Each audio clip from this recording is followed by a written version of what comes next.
These four young men, Sandy Wilson, Tony Martin, Jim McAlister, and Tommy Horton, have just signed away their freedom for the next 3 years. Well, there is an escape clause if they want it, but the plan is that for those 3 years, they'll do exactly what they're told. They'll eat what they're told, when they're told, and even learn to breathe the way they're told. And all this is with one aim in mind: to produce a British golfer who, by 1967, will win the British Open and the American Open championships.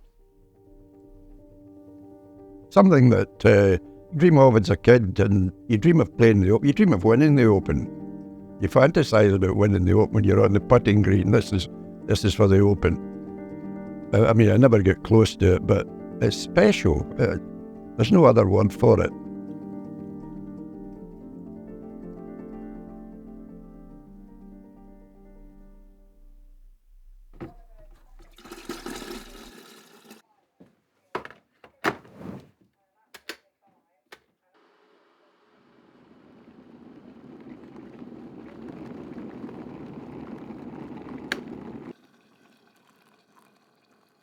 Make a weak cup of tea.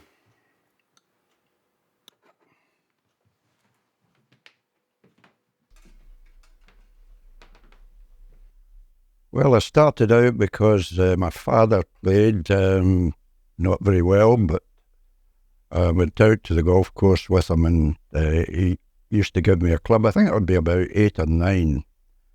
And I would try and play up the rough behind him.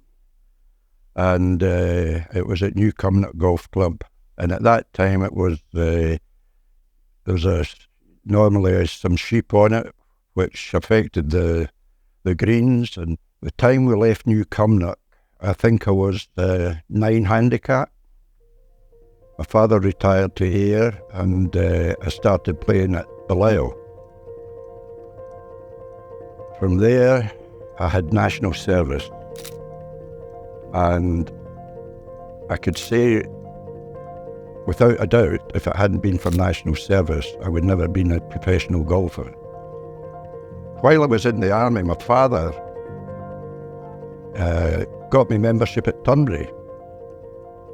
And I was playing with Ian Marchbank one night, and Ian said, have you ever thought turning pro?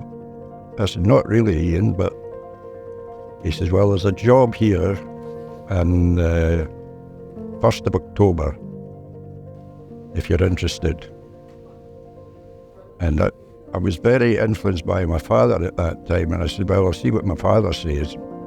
But I'd already made up my mind. He was against it, said it's not a career. And it's turned out not too badly. And by this time I was doing okay in the local sort of tournaments, and I wanted to be a tournament player. Ian said, well, Jim, you're not going to get the opportunities here. You'll get three tournaments a year, which was just the sort of local Scottish professional championship, the assistants championship.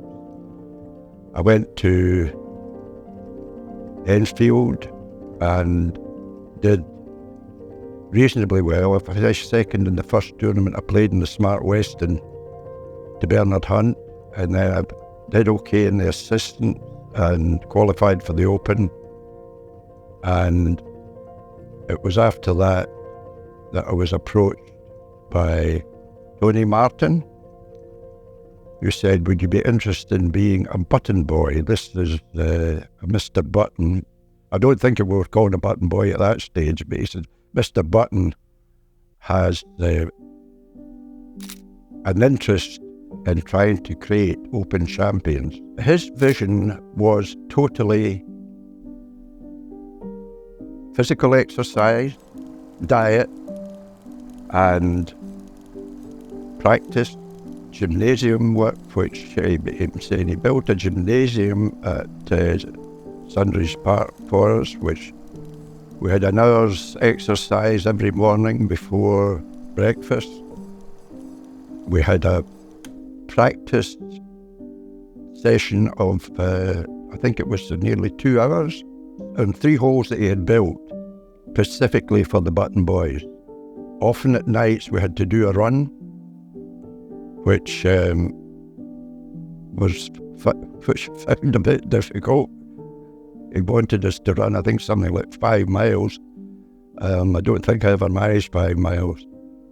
But his whole theory was that if you had the right setup of practice, the right sort of physical exercise, and playing to a standard, that he could develop an open champion.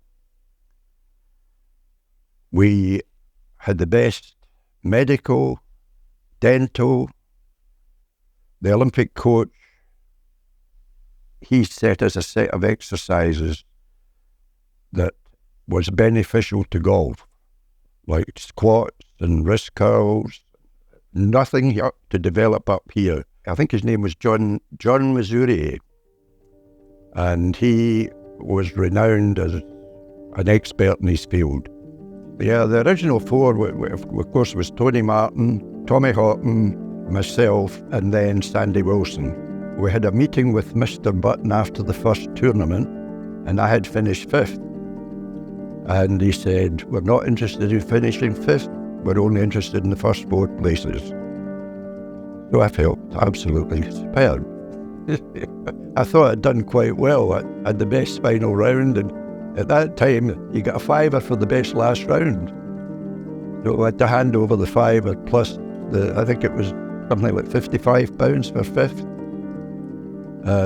He took all your prize money, rightly so, because what he was spending on his scheme was I would say something like, at that time, maybe 10,000 a player, but it was certainly a lot for each player. I remember we went to play in the Open in 64 at St Andrews. Sadly, I missed the qualifying by a shot.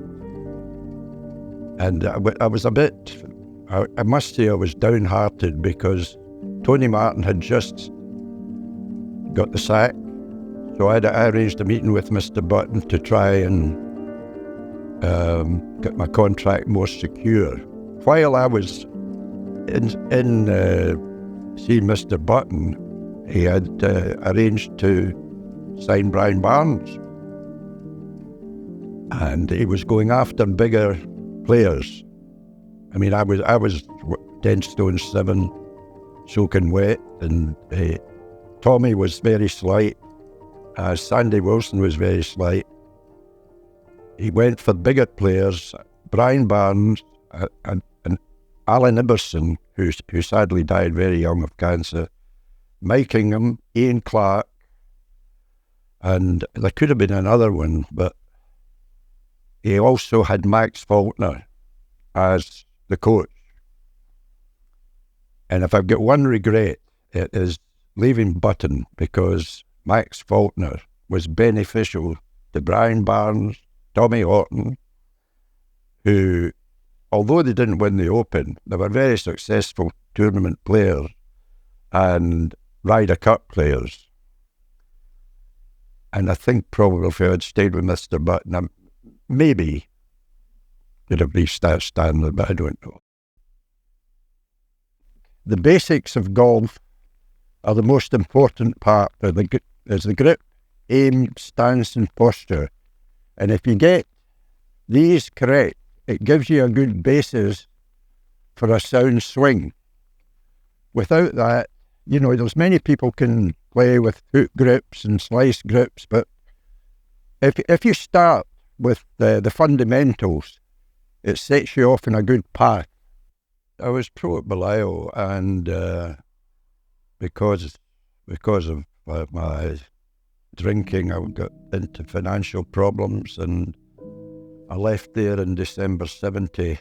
I got divorced, and I'd met my present wife.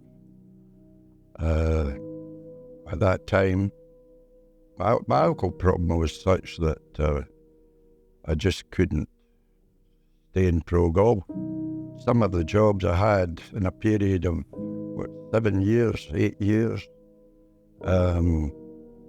you'd say if you have an alcohol problem, you wouldn't drive taxis, but I was driving taxis. No, I wasn't drinking when I was driving taxis, but one or two others, which basically was trying to make money to feed your habit.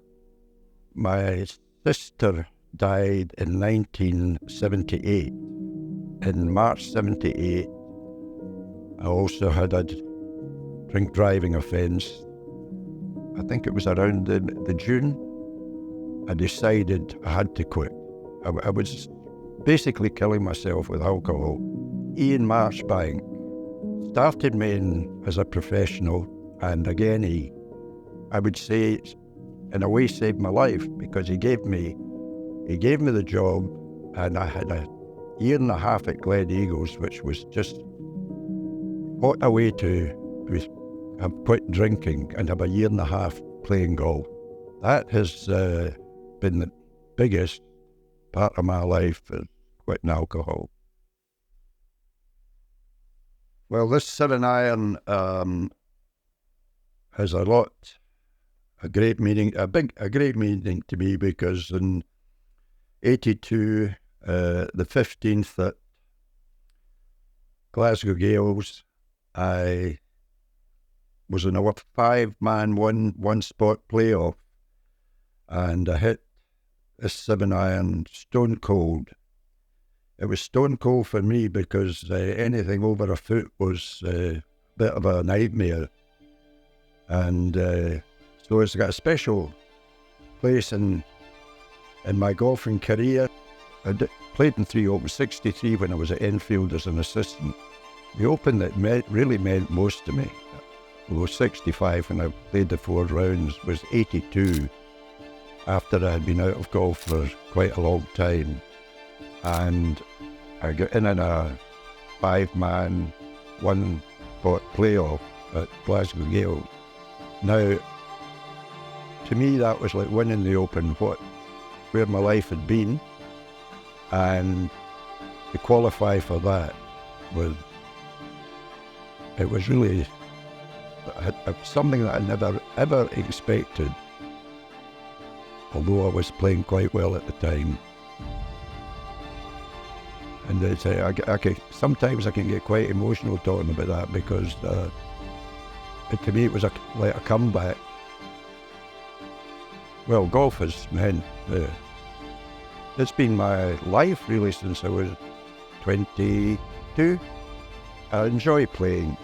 You get a nice day like this, and you can go out and play with good company, and it's just, there's nothing better.